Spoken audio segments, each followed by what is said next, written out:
Hey everybody, welcome to Jed's Movie Reviews. This is a new segment where I, Jed, review movies. And today we're starting it all off with one of my personal favorite movies of the year, Puss in Boots: The Last Wish. Man, who'da thunk that a movie about a cat man fighting a DeviantArt front page wolf could be this engrossing? And then guess what?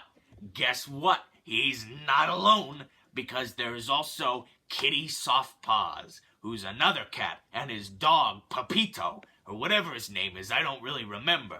I think it was Pepito, or Felipe, or Tostada, I don't know. But anyway, I haven't even talked about the best part yet, the characters. And not just the characters, the villains. How many villains are in this movie? I forget. I think like 5 or something. But what I do remember is there's a wolf, and he whistles, and he's got a nice Spanish accent, and there's, I think there's some bears in it. Oh, that's right, Goldilocks and the 3 Bears. They completely throw the book out the window, baby with the bathwater, because Goldilocks and the 3 Bears in this version are gangbangers from the ghetto. That's right, they're wearing saggy pants, and they got their Glocks with the rap music. This is such a brave change-up for Goldilocks and the 3 Bears. I was not expecting this from DreamWorks. I was expecting Boss Baby 3, Boss Baby back in action. But then guess what? We get Puss in Boots: The Last Wish? I'm sitting there thinking, this is gonna stink. I watched the first Puss in Boots, and I thought it sucked big time. A big old 0. Goose egg 0. I hated that movie. I hated everything about it. But anyway, back to the movie I like. Now, Puss in Boots: The Last Wish is really a meditation on violence in our society, because there's a scene where Pepito the dog brings an AK-47 into a school. Are you thinking there's gonna be such harsh imagery in a DreamWorks Puss in Boots movie? Because I sure wasn't.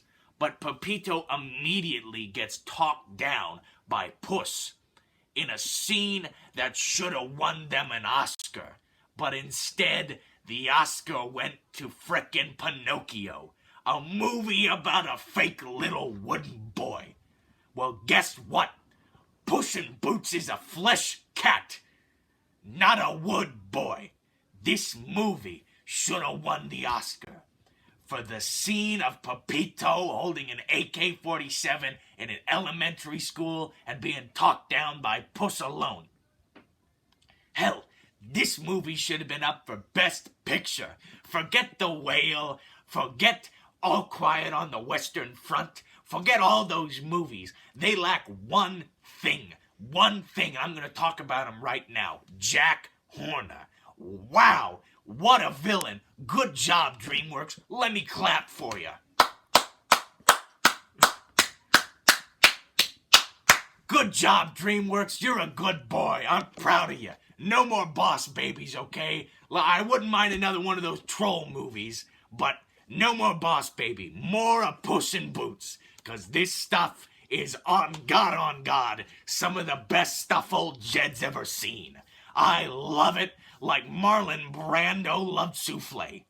Let me explain the plot to you. Or rather, let me try to explain the plot to you, because it is so frickin' nonsensical. I thought that I was railing off of Quaaludes. I thought I was gonna die. The plot was so terrible. But you don't watch a Puss in Boots movie for the plot.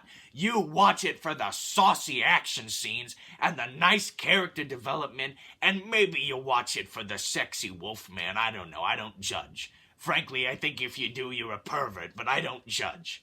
Well, anyway, the plot of this movie is Puss in Boots does heroin, overdoses, dies, comes to find out he only has 1 life left. Turns out he's used up 8 of his other lives, and now he's on 1 life. You know, in a video game, when it says 1 life, it's kind of like that, but for Puss. And anyway, Puss has to go out and try and get this star that'll grant him a wish, and he's gonna wish to be impervious to bullets. That's right, you might have thought he'd wish for more lives, but he doesn't. And I think that's really where the strength of Puss in Boots is. It subverts your expectations. Every single twist of this movie had me scratching my head, going, how did this make it into the movie? This is enthralling, engrossing, and it makes Apocalypse Now look like Apoo-calypse Now. I cannot recommend Puss in Boots enough. From the action, to the characters, to the drama, to the love story, to the awesome villains, to the other villain, I think there was one more. Oh, and of course, Pepito. Who could forget Pepito? As I previously spoke about him, I'm gonna keep this brief, but I loved him. He wears a sock. Who couldn't love him? Anyway, I don't really remember what happened in the rest of the movie because I fell asleep. But every little kid on the internet has been telling me that Puss in Boots is awesome. My own children have been saying Puss in Boots is great.